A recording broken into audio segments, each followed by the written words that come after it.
नमस्कार दोस्तों, जय योगेश्वर। मेरा नाम अनंत कुमार है और आप देखना शुरू कर चुके हैं बायोकेम बाई वाइसेस। तो आज हम इस वीडियो में समझने वाले हैं हिंदू धर्म के 16 संस्कार, जिसको हम वैदिक काल से अभी तक क्या कर रहे हैं, उन संस्कारों का पालन भूले भटके जरूर किया जा रहा है, लेकिन ये परंपरा वैदिक काल से ही चली आ रही है। ठीक है, तो उसको हम कहाँ क्या करते हैं, यहाँ पे समझते हैं कि ये सब क्या होते हैं। ये एक किसी प्रकार के जॉब के लिए नहीं है या फिर किसी कंपटीशन में आने वाला नहीं है। ये केवल एक ज्ञान है जो हमारे पास होना चाहिए कि वो कौन कौन से संस्कार होते हैं, 16 संस्कार, उसके बारे में थोड़ी सी जानकारी में होनी चाहिए। तो इसको क्या करते हैं, फटाफट हम समझ लेते हैं।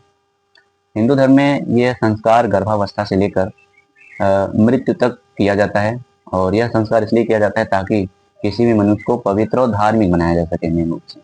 ठीक है, तो यहाँ पे हम क्या करते हैं कि इन 16 संस्कारों को एक एक करके समझते हैं। देखो, पहले इसमें दिया है गर्भाधान संस्कार।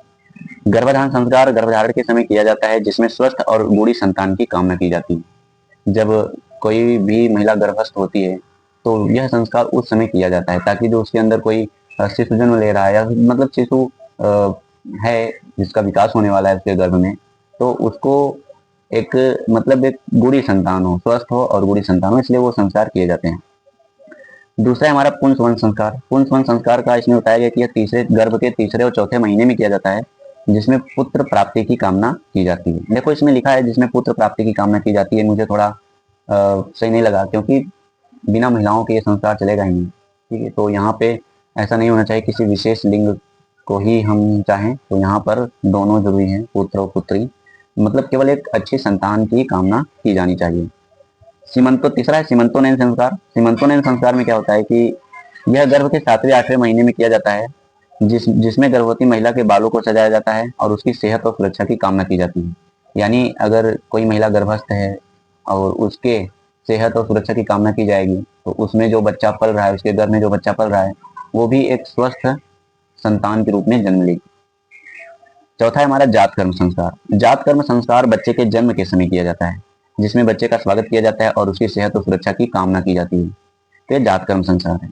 पांचवा है नामकरण संस्कार।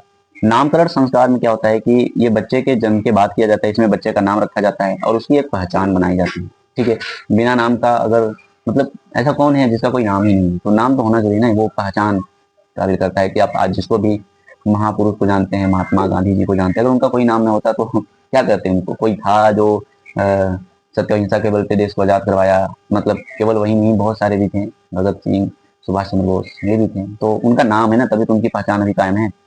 अगला है निष्क्रमण संस्कार। छठवां है हमारा निष्क्रमण संस्कार। निष्क्रमण संस्कार में क्या किया जाता है, बच्चे को पहली बार घर से बाहर लाया जाता है और सूर्य और प्रकृति का दर्शन कराया जाता है, तो ये होता है निष्क्रमण संस्कार।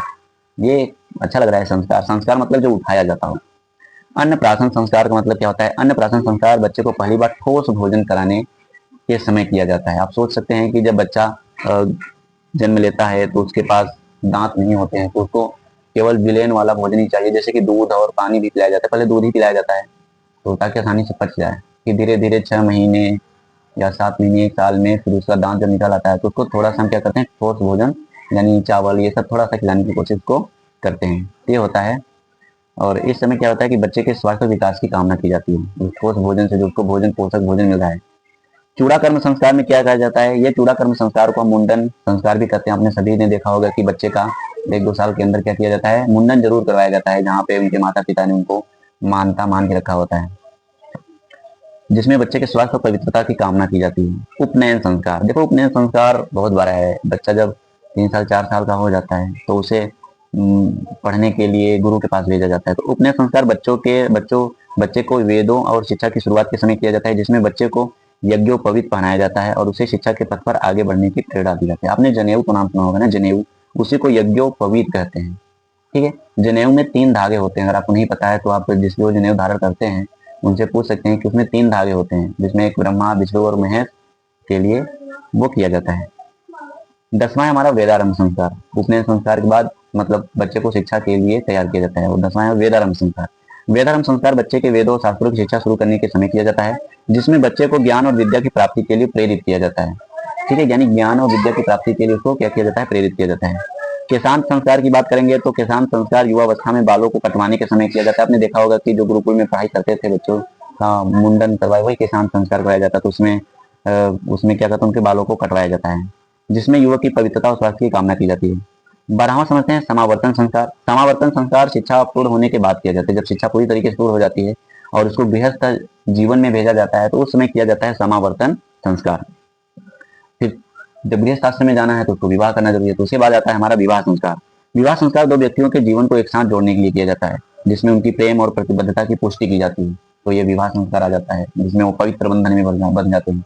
और आज का विवाह तो देख ही रहे हो, बहुत सारे केस हमारे पास आ चुके हैं। अगला आता है हमारा वानप्रस्थ संस्कार। वानप्रस्थ संस्कार में गृहस्थ जीवन की बात किया जाता है, जिसमें व्यक्ति वन में जाकर आध्यात्मिक जीवन जीने लगता है और अपने जीवन को परमात्मा की प्राप्ति के लिए समर्पित कर देता है, तो उसे वानप्रस्थ संस्कार कहते हैं। फिर 5वां होता है संन्यास संस्कार। संन्यास संस्कार व्यक्ति को पूर्ण रूप से आध्यात्मिक जीवन के लिए समर्पित करने के लिए किया जाता है, जिसमें वह सभी सांसारिक बंधनों को त्याग देता है। तो ये होता है संन्यास संस्कार।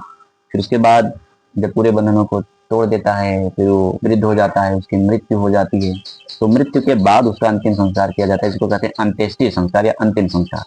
अंत्येष्टि संस्कार व्यक्ति के निधन के बाद किया जाता है, जिसमें उसकी आत्मा की शांति और मोक्ष की प्राप्ति के लिए किया जाता है यह संस्कार। तो इन संस्कारों का जो उद्देश्य है वो व्यक्ति को धार्मिक और नैतिक मूल्यों के साथ जीवन जीने के लिए तैयार करना है और उसे परमात्मा की प्राप्ति के लिए प्रेरित करना है। तो ये संस्कार हिंदू धर्म में इसलिए किए जाते हैं।